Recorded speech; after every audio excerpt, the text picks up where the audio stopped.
Hello and welcome back to Heart of the Holte. Riding solo today as Dan is in Egypt. Dan, if you're watching this, mate, I hope you have an absolutely wonderful time. However, there was an article that popped up today in regards to WILFRIED ZAHA joining Aston Villa. It's from the Birmingham Mail, and of course, when you click onto it, there's no sort of substantial source.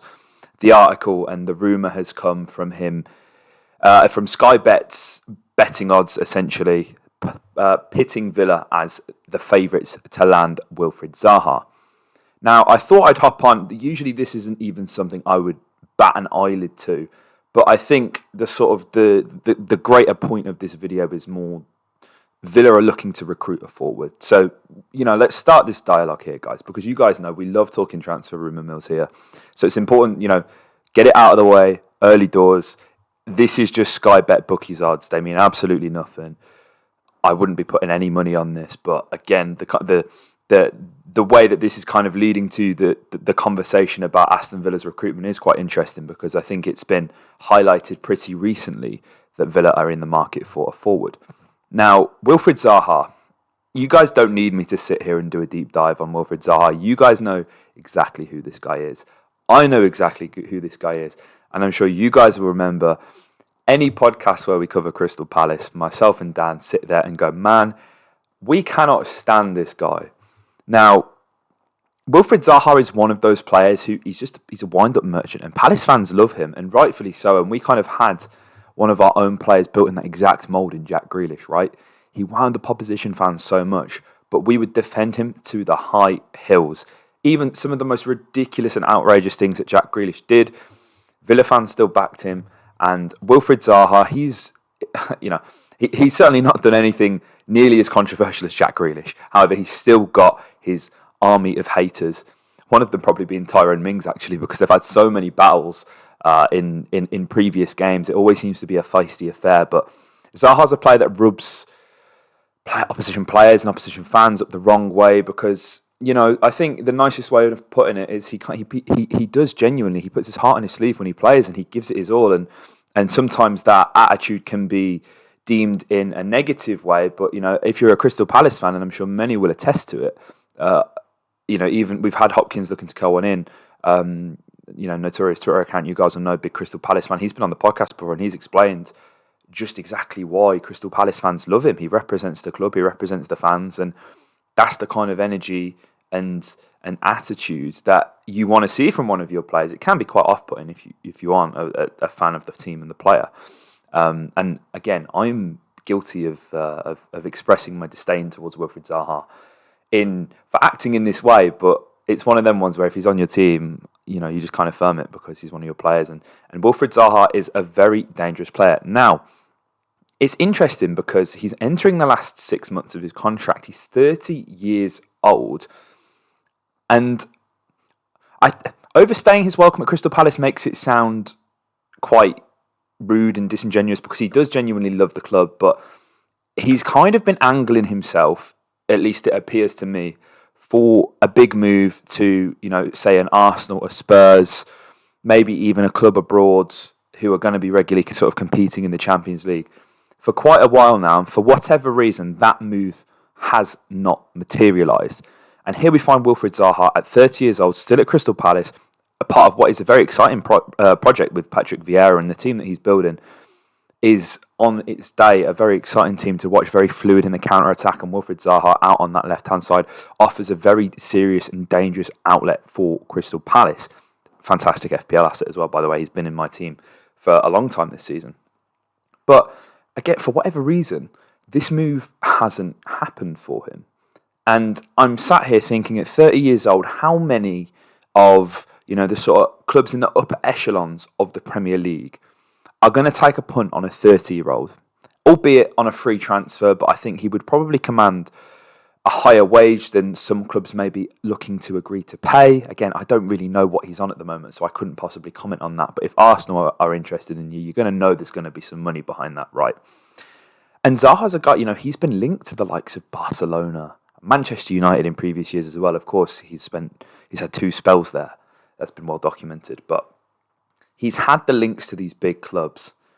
and he just never got the move. And it's quite fascinating, really. And I guess, Crystal Palace fans and Palace themselves will paint it out to be, he's a Croydon boy through and through. Obviously, he spent time there as a kid before going to Manchester United, came back, and he's kind of been their hometown hero. But I think the reality of the situation is a lot of clubs didn't want to stump up the money in the exact same manner that a lot of clubs wouldn't do the same with Jack Grealish and us. But WILFRIED Zaha is invaluable to Crystal Palace. So I'm actually quite surprised that we're sat here in this situation whereby he's got 6 months left on his contract. And, Villa, as we've discussed, are a name that's been bandied about by the bookmakers as being interested in WILFRIED Zaha. And I think it's the profile of this signing. It's an established Premier League name, somebody who knows how to score goals in the Premier League. He's got 6 goals and 2 assists so far in the Premier League this season in 13 appearances. And listen, we know this guy's capable of scoring goals. We know he's incredibly dangerous in transition, which is how Villa are looking to play under Don Unai Emery. It almost seems like a no-brainer. And that's what worries me. It almost seems too good to be true because Villa don't get these signings done and over the line.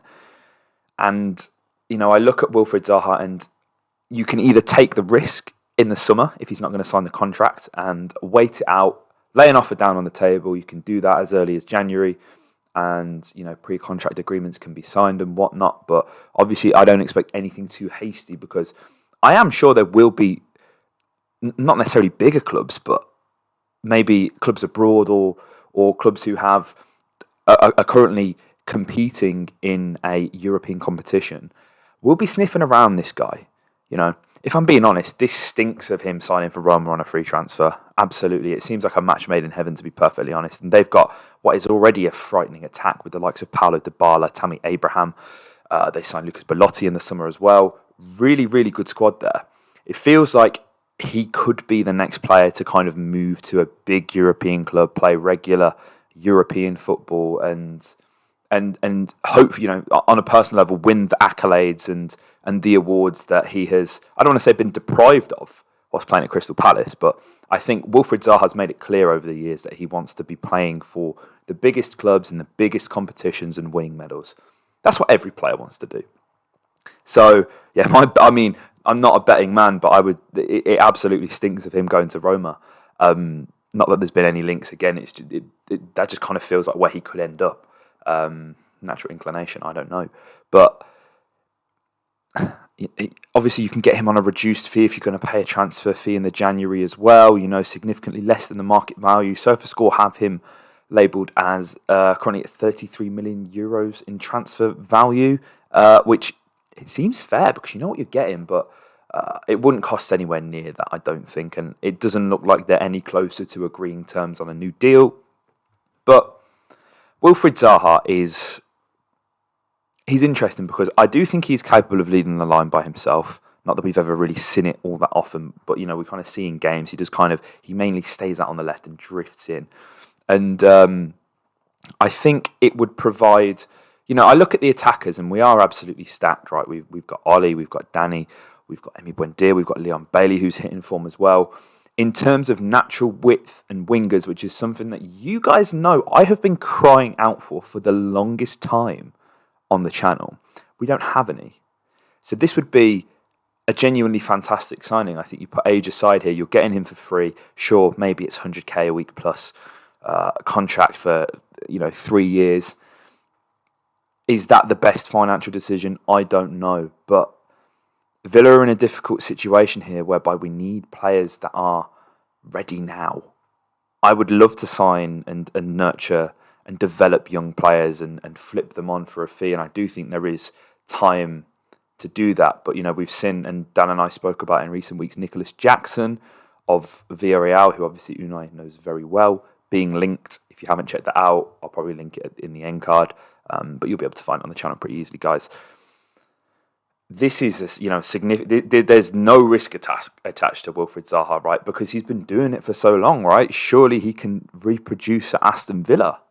You would think, but it is genuinely interesting because again, natural width that we don't necessarily have at the moment. It's clear that Unai and the sort of asymmetric 4-4-2 system that he plays, which kind of becomes a 4-3-3. One of the wide men is a wide man, out and out, and then somebody kind of sort of tucks in as almost a second striker, as a foil to play off the number 9. And I can see WILFRIED Zaha being able to play both of those roles to perfection. And we know this is a clinical finisher. He's got a 17% goal conversion rate so far this season. And you compare that to players in the Villa squad. Ollie Watkins' goal conversion this season, 7%. Danny Ings' 21%. He's played less minutes, but he's scored a lot of goals, so that makes sense. And Leon Bailey's goal conversion, 18%, around the same. But again, he's another one we've seen. When Leon's in and around the box, you'd really fancy him to score a goal now this season. He's found that rhythm. And, now he's been given a chance and is being coached by somebody who actually knows what he's doing somewhat. Leon's scoring more goals. And I do genuinely think WILFRIED Zaha would be the perfect signing for Aston Villa. It almost seems too good.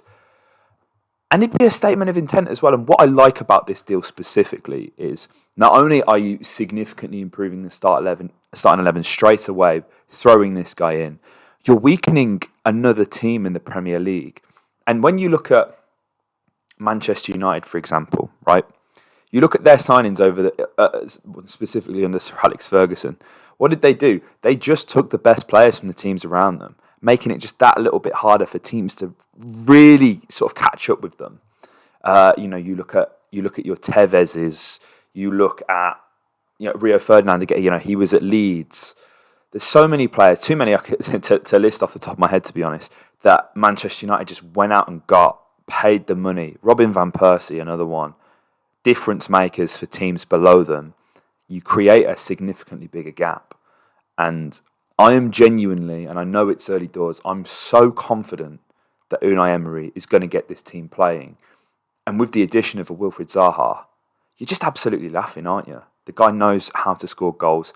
There is an attitude and an ego and a sense of bravado there, which I think, as I say, is quite endearing if he plays for your team. But you want players with that amount of self-belief to go out and go take the game by the scruff of the neck and really own it, because them kind of players, they're very few and far in between. They're very special, and it doesn't seem like there's too many of them characters at Aston Villa. So if this, obviously there isn't anything solid in this, it is just bookies odds, just to sort of reference again.